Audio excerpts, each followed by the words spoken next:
So if someone wanted to buy a house in Missouri, what should they keep in mind? Well, it doesn't matter if the house is in Missouri or anywhere in the United States, the principles are going to be roughly the same. And the first and largest of those principles is simply this: be sure that you can afford the house that you buy. So you've got to do a little financial planning yourself, mostly budgeting before you buy a house, and make sure that your budget allows for the house that you're purchasing. A general rule of thumb is that you shouldn't spend more than 30% of your take-home income on housing.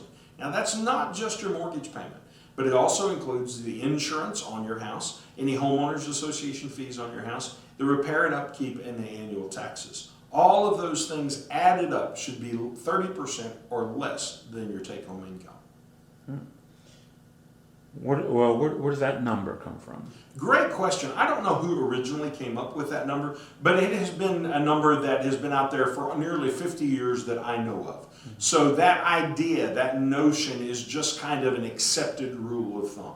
And I think it's a pretty good idea when you get to doing the math, because you do your budget. That's the real key, is to budget and figure out how much do we have left for the house after we pay all the living expenses. I mean, you've got to have gas, you've got to have utilities, you've got to have groceries, you've got to pay for the life insurance or anything like that. You've got to have some fun in life, some money to spend on Friday night and Saturday. So when you total up all those expenses, allowing 30% to go to the house just seems to be about the right amount, but you should figure it out for yourself. And I would say this to you: don't stress yourself by trying to move that 30% number up and say, well, we're going to spend 35 or 40% on our house. Because what you wind up is house rich and life poor. And while it's important to have a nice house, you don't want to have so much house that you can't afford any of the other parts of life.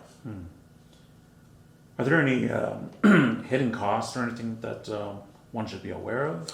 Well, I think most people go into a house not realizing what it's going to take to keep that house up. The maintenance costs on that home, for example, can be substantial. Every year your roof wears out by about 1 year, and depending on whether you've got a 20-year shingle or a 50-year shingle, you're 1 year closer to having to replace those shingles, and guess what? You're going to have to write a check for that. So you need to have a fund created for those kinds of maintenance expenses that you're putting money into every month. And there's a rule of thumb that some people consider to be accurate. I don't really know whether it is or not, but it says take the square footage on your house and save $1 per year per square foot to pay for the maintenance on your house. I would submit to you that maybe the number ought to be twice that much, just depending on what kind of condition your house is in when you purchase it.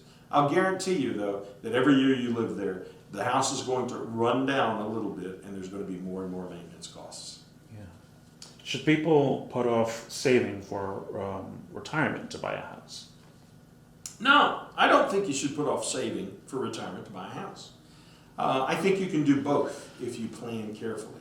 When my daughters left college and got real jobs, I gave them a little advice. My first advice to them was take your paycheck and give 10% of it away. I think that's a very important principle. That's a spiritual principle, but even if you're not a spiritually motivated person, it's also a principle in life. You know, if the farmer eats all of his corn and doesn't put any of that seed back into the ground, next year he won't have a crop. So I believe that giving 1/10 away is just kind of the price that we pay to be a part and a member of a society. Then my next suggestion is save 20%. That leaves remaining for you 70% to live on. Now that 70% that you live on is where you ought to get your house payment.